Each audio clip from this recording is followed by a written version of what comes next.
E aí, gente, tudo bem? Mais uma vez aqui, dando continuidade às nossas aulas, preparando esse material para auxiliar aquele colega que não pôde, na aula síncrona de fato, participar com a gente ao vivo. E para você que participou, mas quer revisar o conteúdo, quer rever alguns conceitos da aula que foi tratada. Então, estou aqui agora para falar um pouco sobre a continuação da aula número 2, que a gente vai falar um pouquinho sobre a Revolução Industrial, né? Hoje é comum a gente ouvir alguma coisa no sentido assim, né? Produção, área da indústria, indústria 4.0, logística 4.0, trabalhador 5.0. Ouvi esses dias agora aí, trabalhador 5.0. E assim vai, né? São termos que foram colocados pelo mercado, né?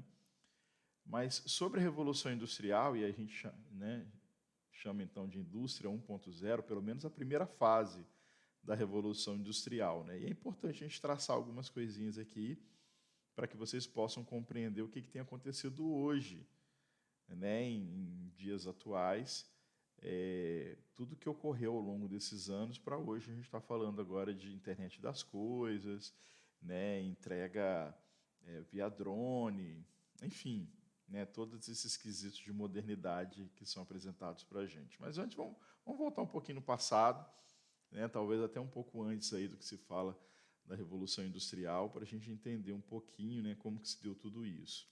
Eu não vou entrar em detalhes aqui na parte de história, tá bom? Embora é uma parte muito bacana, traz uma reflexão muito legal para a gente, né? Se você pensar desde os primórdios, né, do homem, quando ele começou, né, a manusear, né, algumas ferramentas, né, produzir alguns utensílios vindos da pedra mesmo, né, tão importante que gerou até a era, né, era da pedra polida, da pedra lascada, enfim. E aí ele deu uma utilidade para aquele utensílio, né? Ou seja, ele pegou uma determinada pedra, né? Ele conseguiu polir aquela pedra, e com aquela pedra ali ele conseguia fazer um utensílio que auxiliava ele a cortar a carne de um animal, né? Conferia a ele ali um instrumento de defesa, né? De caça e etc.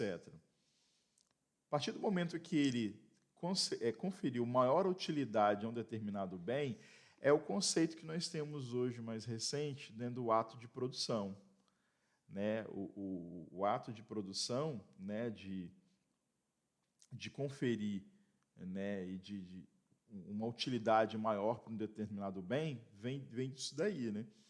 Então, a partir desse momento, ele começa a produzir, não só para atender uma demanda pessoal dele, mas talvez para, né, para atender e auxiliar outras pessoas mais também, né? Então, ele tinha lá uma tribo, e aqueles homens daquela tribo, né, precisavam caçar.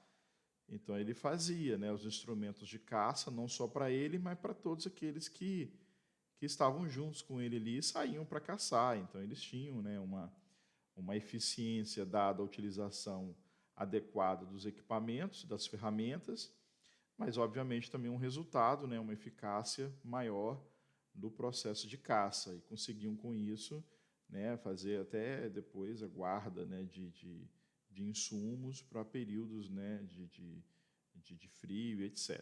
Enfim, mas o que eu quero dizer para vocês aqui é que o homem ele passou por um processo de evolução, né, de melhoria contínua desses instrumentos que auxiliavam a ele, né, ter uma capacidade produtiva maior. E olha que na época nem se pensava, né, em capacidade produtiva, mas enfim, ele executava uma determinada atividade com uma facilidade maior. Essa é a ideia, né? E aí a gente passa, poxa, né, quanto tempo, né, passou, a gente vê lá os homens na Idade Média, né, nos feudos, cada feudo, né, produzia um determinado tipo de bem, né, e independente aqui das relações, né, feudais entre o senhor do feudo, o vassalo e etc., né, a produção em si não era produção é, é, com foco em mercado, etc., né, mas existiam sim as trocas, né, existiam as trocas diretas entre feudo A com feudo B,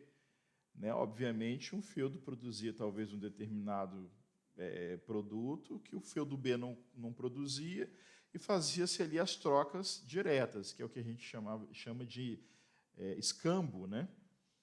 E aí, passado um tempo maior, vendo a necessidade, né, e as comunidades percebendo a necessidade desses bens, né, um ou outro ali, né, os artesãos começaram a intensificar a produção disso, mas ele sozinho, por si só, não tinha condições de fazê-lo. Né? Então, o que ele fazia? Ele começava a treinar, ele começava a capacitar outros, né, outros ali, para que pudessem, né, desenvolver a atividade, né, que ele já fazia.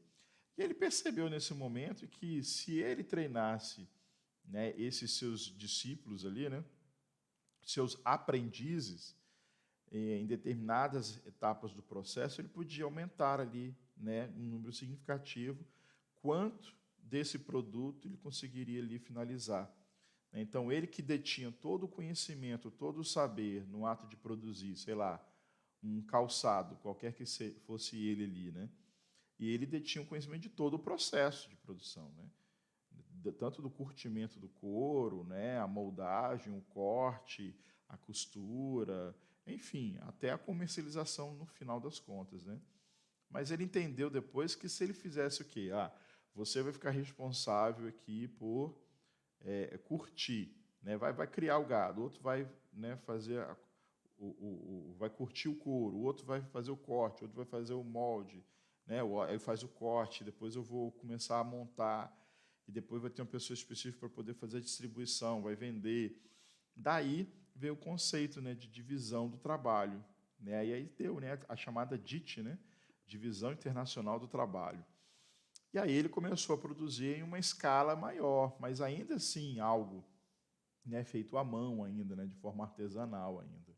E aí surgiram, né, os primeiros centros comerciais, né? E aí surgiu, né, os burgos, né? Vem a sociedade ali, né, a burguesia, né?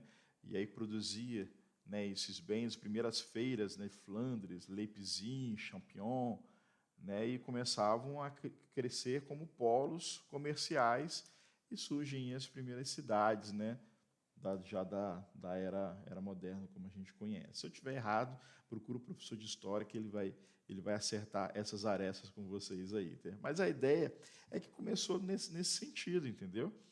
E aí, quando a gente fala lá em primeira fase da Revolução Industrial, a gente está falando algo em torno de 1776, mais ou menos. Né? E o grande advento dessa primeira fase da Revolução Industrial, não tem como não citar, né, o advento da máquina a vapor.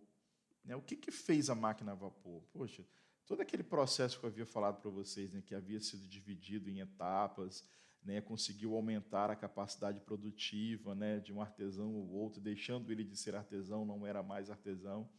Né? Mas tudo era força humana, né? Talvez ali uma máquina ou outra ali, um equipamento ou outro ali, uma tração animal e tal, mas ainda muito rudimentar. E com o advento da máquina a vapor, fez com que agora você tivesse uma máquina ali que, enquanto tivesse, né, o combustível ali, né, sendo queimado, a máquina não para mais de produzir. Né? Então, ele se vê num dado momento em que a produção aumenta em volume de forma gigantesca. Mas a gente não está falando de qualidade, né? A gente não está falando de qualidade desse processo, né, de produção. A gente está falando que aumentou a quantidade. E os primeiros teóricos dessa fase aí, né, inicial da Revolução Industrial, se a gente voltar na história e pegar lá Taylor, né, pegar lá Fayol e tudo, o que se pensava no ato de produzir, né, inicialmente, produção em quantidade para atender a demanda, que era muito grande.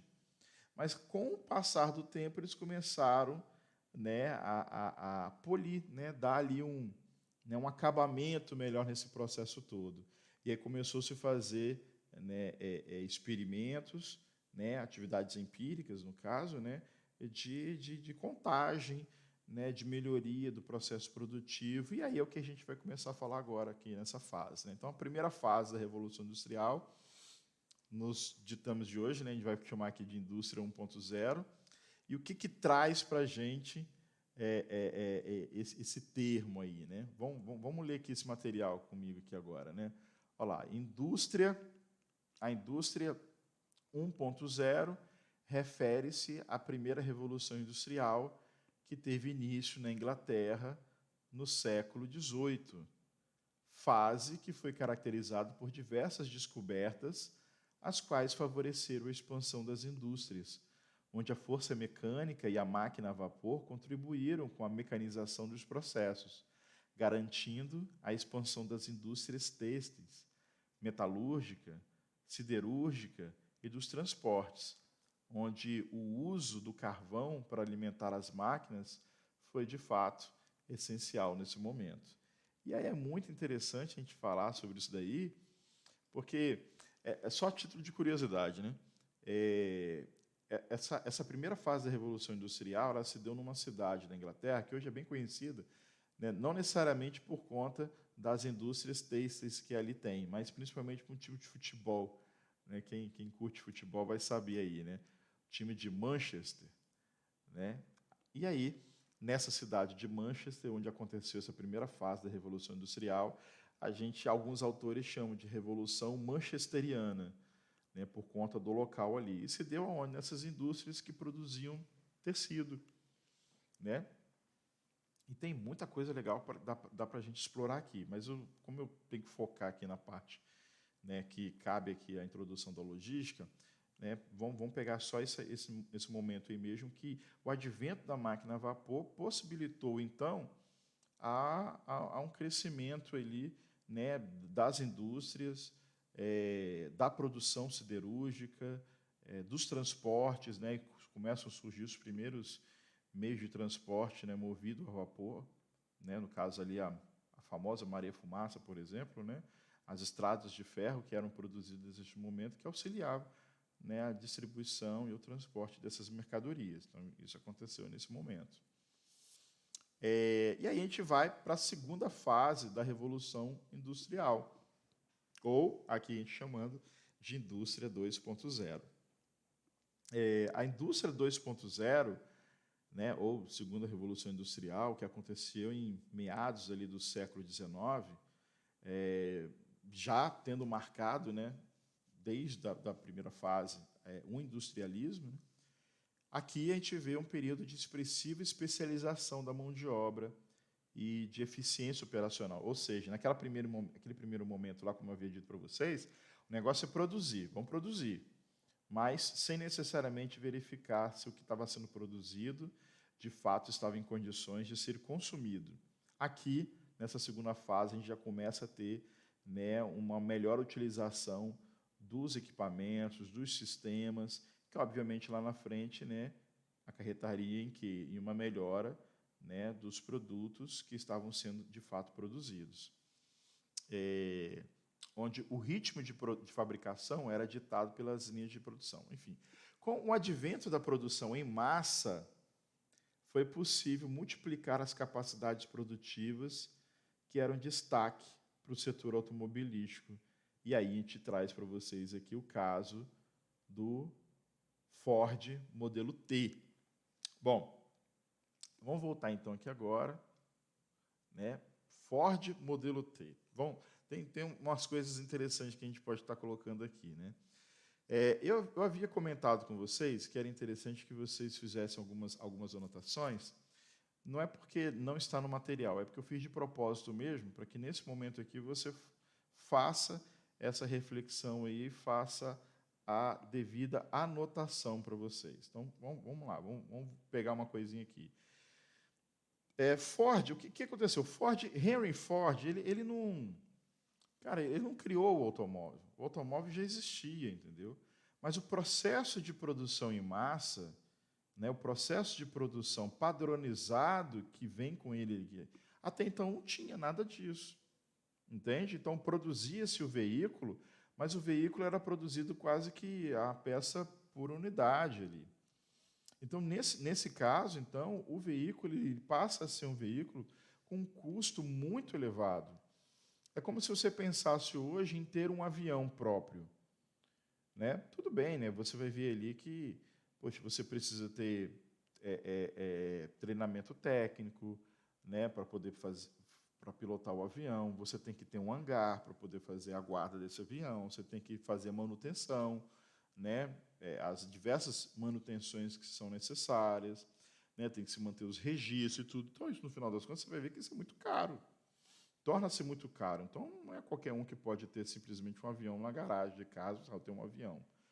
A tendência é que isso se torne comum no futuro não muito distante e que, sim, a gente consiga ter, né, uma aeronave dessa no futuro. Né? É o que tem sido mostrado ali os estudos. Mas, na época, então, era a mesma coisa com um veículo. Ter um carro, na época, era muito complicado também, era muito difícil. Não era qualquer um que tinha carro. Em especial porque era muito caro de você ter um carro, porque o custo de produção dele era muito elevado. E o que Ford fez foi exatamente o quê? Ford ele conseguiu baratear. E ele conseguiu baratear o custo de produção, por quê? Porque ele conseguiu padronizar o processo de produção e, com isso, fazer muito. E quando ele fazia muito, o custo operacional desse veículo saía baixo. E essa foi a grande sacada dele, entendeu? Dele padronizar o processo de produção. E aí sim, fazer a produção em massa. E para isso, o que ele fez? Ele criou um único modelo de veículo. Né? Ele produzia em grande escala, mas qual veículo? Ford modelo T, na cor preta. Esse inclusive, era, né, o slogan, né, da campanha dele, né, vamos assim dizer. Então, na época em que o veículo era algo que muitos desejavam, mas pouquíssimos tinham condições de ter, quando ele conseguiu baratear, né, o custo de produção desse veículo e colocar no mercado, era algo possível, que as pessoas tinham condições de sonhar, né, e ir ali fazendo, né, os ajustes necessários, como acontece hoje com a gente. Né? Quando você fala de um carro, poxa, é possível ter um carro.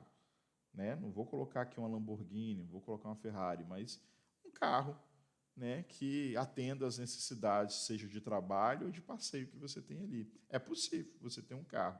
Então, isso fez com que, naquele momento, 1922, mais ou menos, as pessoas pudessem ali sonhar em ter um veículo próprio, né, desde que fosse o Ford modelo T na cor preta. E assim foi. Eu não sei em dinheiro de hoje quanto seria, mas na época um Ford modelo T desse aí na cor preta custava algo em torno de 49, 59 dólares, mais ou menos, algo em torno disso, entendeu? Para a época era uma quantia, né, interessante, mas ainda assim era possível, né, de se comprar. Falar hoje em moeda de hoje, 49 dólares, 59 dólares, não faz sentido, entendeu? Eu teria que fazer ali, obviamente, as conversões, né, para chegar no valor atual. Mas, enfim, ele conseguiu fazer isso, né, padronizando o processo de produção. Bom, não terminando, mas já está chegando no nosso tempo aqui, eu vou fazer o seguinte, eu vou parar esse vídeo e aí eu retorno a falar um pouquinho mais sobre Ford nesse primeiro momento. Beleza?